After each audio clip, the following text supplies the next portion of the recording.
A casa estava ali desde antes do tempo, ou assim diziam. Não havia documentos antigos, nem placas de construção, nem registros de venda. Apenas histórias sussurradas ao pé do ouvido no escuro, quando o vento batia nas janelas como se alguém tentasse entrar. Dizia-se que a casa se movia. Não no sentido físico, não como um navio ou uma casa rodoviária, mas no tempo. Que o que era antigo tornava-se novo, que o que era novo desaparecia como se nunca tivesse existido. E que quem entrava ali, mesmo que só para olhar, não saía mais o mesmo. A primeira vez que ouvi falar dela foi num bar de beira de estrada, em um trecho esquecido da rodovia que corta o interior do Brasil. O dono do bar, um homem de rosto marcado por cicatrizes antigas, bebia água com limão e olhava para o horizonte como se esperasse algo. Quando perguntei sobre a casa que estava ao lado da estrada, uma construção baixa, de telhado de zinco curvado, com janelas cegas e portas que não tinham maçanetas, ele não respondeu.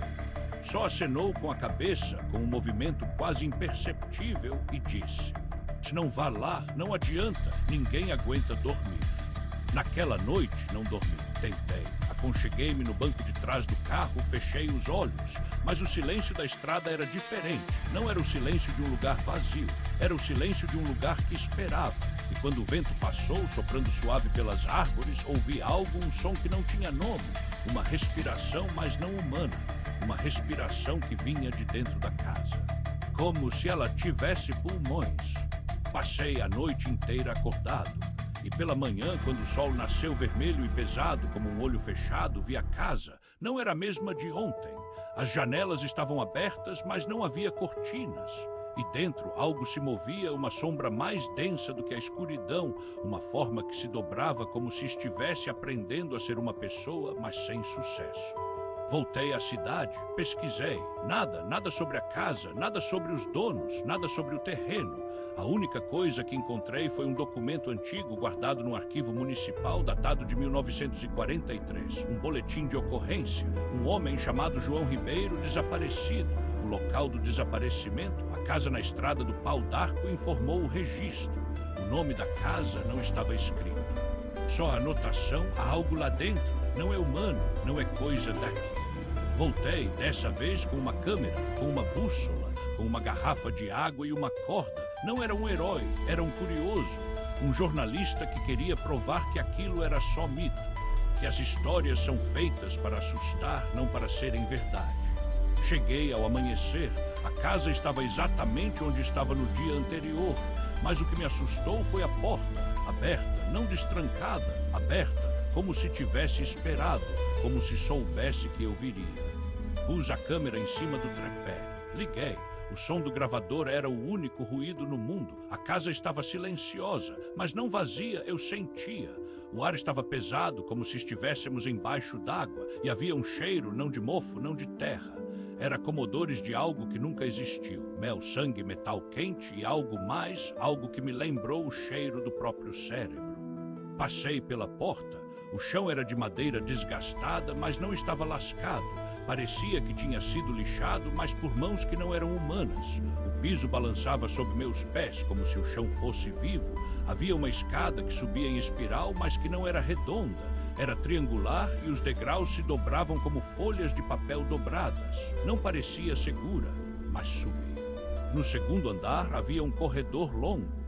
As paredes eram cobertas por manchas escuras, como se tivessem sido pintadas com tinta que não secava, e havia desenhos, linhas, círculos, espirais e letras que não eram do alfabeto, mas que eu sabia o que significavam mesmo sem saber ler. Era o que o cérebro me dizia, como se tivesse sido programado para reconhecer. E então ouvi uma voz. Não era uma voz humana, era múltipla, como se viesse de dentro de mim, como se o som fosse feito de memórias que não eram minhas. Você veio, disse a voz. Sabíamos que viria. Parei, olhei para trás, nada, mas o ar mudou, tornou-se mais quente, mais denso, como se o espaço tivesse se curvado ao redor de mim. Quem é você? Gritei. Minha voz saiu estranha, como se viesse de outro lugar. E nós somos o que você não consegue ver, respondeu a voz. Nós somos o que você não consegue lembrar. Na parede, um espelho. Não era um espelho comum. Era largo, curvo, como um pedaço do céu puxado para dentro, e nele não havia minha imagem. Havia alguém, um homem, mas não eu tinha meu rosto, mas os olhos. Os olhos estavam vazios, como buracos, como se tivessem sido arrancados. E atrás dele havia uma forma, uma massa escura em movimento, como se estivesse se desenrolando, como um filme que não termina. A câmera ainda gravava. Eu a segurei com as mãos trêmulas. Olhei o visor. O que aparecia era diferente do que via com os olhos. No vídeo, o corredor estava cheio de coisas, criaturas. Não eram grandes, não eram feias, eram apenas erradas, como se tivessem sido feitas com partes de coisas que existem, mas que não deveriam estar juntas. Braços que saíam do peito, olhos que cresceram no pescoço. E cada uma delas estava olhando para a câmera, olhando para mim e rindo. Corri, desci as escadas. A casa estava diferente. As portas estavam fechadas, as janelas trancadas. A porta da frente, que havia estado aberta, agora estava trancada com um cadeado antigo, enferrujado, mas que não parecia ter sido usado. E o cadeado estava na porta de dentro. Olhei para trás. A casa não tinha fundo. O corredor continuava e continuava, como se fosse infinito, como se nunca tivesse terminado, e eu estava dentro. A voz voltou, dessa vez mais perto. Você não pode sair, você já está aqui. Meu coração batia tão forte que parecia que ia explodir. Tentei abrir a porta, não cedia, tentei arrebentar, nada. Os batentes estavam mais firmes do que madeira, mais duros do que concreto, e de repente senti o chão tremendo. Não era um tremor, era um pulso, como se a casa estivesse respirando. E então, no silêncio, ouvi algo mais, uma música, uma melodia antiga de uma criança, uma cantiga. Eu não sabia daquilo, mas sabia as palavras, sabia que tinha cantado aquilo antes e que aquilo me pertencia. E meu nome é Lucas, disse a voz. Você se chamava Lucas, mas agora não se chama mais. Tentei gritar, mas a voz não saiu, meu corpo não respondia, meus olhos se fecharam. E quando abri, estava sentado no chão no corredor. A casa estava escura, mas não como uma casa escura. Era como se o escuro tivesse forma, como se fosse vivo.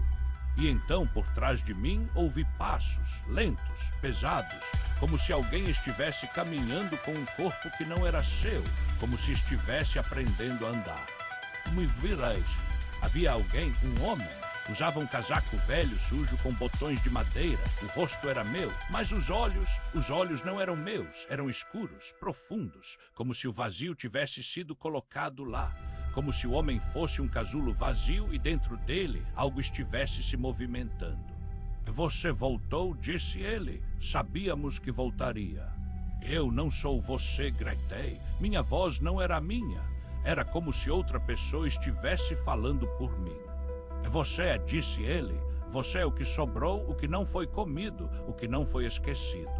E então ele se aproximou e eu percebi que o homem não estava andando, ele estava se desenrolando, como se fosse um rolo de papel, como se fosse feito de coisas que não deveriam ser vistas juntas. E quando ele chegou perto, viu que estava dentro dele. Não era carne, era luz, luz negra, e dentro da luz havia formas, movimentos, algo que se parecia com rostos, com crianças, com homens, com o que era meu pai, meu avô, minha mãe. E então, pela primeira vez, senti medo verdadeiro, não do que estava ali, do que eu era, do que eu havia me tornado, do que eu havia esquecido. E você dormiu, disse o homem, dormiu por 37 anos, mas não foi o tempo que passou, foi o tempo que não passou. Meu coração parou, ou não, talvez tenha parado, mas não senti, só vi o que era, vi que não era um jornalista, eu era um dos que haviam entrado, um dos que haviam dormido, um dos que não tinham acordado. E então, de repente, tudo ficou claro. A casa não era um lugar, era um corpo que havia se escondido no tempo, um corpo que se alimentava de quem não conseguia dormir e quem dormia, acordava diferente ou não acordava, porque o que havia dentro da casa não era feito de carne, era feito de sonhos, de memórias, de almas que não queriam ir. E eu tinha sido um deles, um que havia esquecido, um que havia se esquecido de ser esquecido. A voz voltou, a voz que era minha, mas não era. E você, o vigia, disse, você cuida da casa, você protege os que vêm, você os faz dormir, para que não acordem, para que não se lembrem. E então sentiu que havia esquecido, o que havia sido apagado, o que tinha sido devorado, minha mãe chorando no quarto, minha casa pegando fogo, eu correndo, eu gritando, e então a casa, a porta, a escuridão e o sono, um sono que não era sono. E agora eu sabia, eu não tinha vindo para descobrir, eu tinha vindo para ser encontrado, para voltar, para continuar, porque a casa precisava de um vigia, e eu era o único que não morria, que não esquecia, que não saía. A porta se abriu, mas não era a porta da frente, era a porta do fim, a que não existia, a que só se abria para quem estava pronto, e eu estava pronto, porque agora eu sabia, eu era o que a casa tinha criado, eu era o que ela queria, eu era o que ela era. E quando me levantei, meu corpo não era meu, minhas mãos eram outras, meus olhos estavam cheios de algo que não era luz, era o que estava dentro da casa, era o que havia dormido, era o que não tinha acordado. E saí, caminhei, não para fora, para dentro, para o centro, para o coração da casa, para o lugar onde os sonhos se alimentam, o lugar onde o tempo se encosta, o lugar onde a mente se dissolve. E lá no centro havia uma cama de madeira, com lençóis rasgados, com travesseiros cheios de pó, e sobre ela uma criança, um menino, com meu rosto, com meus olhos, dormindo para sempre. E eu soube, ele era o próximo, e eu seria o que o acordaria, o que o faria entrar, o que o faria esquecer, o que o faria se tornar parte da casa. E então, com as mãos que não eram minhas, toquei o menino e sussurrei: dorme, pequeno, dorme, a casa está esperando. E no momento em que a porta se fechou, senti o tempo mudar, o ar ficou mais pesado, o silêncio se expandiu e a casa respirou. Porque quem entra não sai, quem dorme não acorda, e quem acorda só é o próximo. E agora você está aqui, você leu, você ouviu, você está na estrada, você vê a casa, a porta está aberta, o vento sopra e você ouve a cantiga que você não sabe cantar, mas que conhece.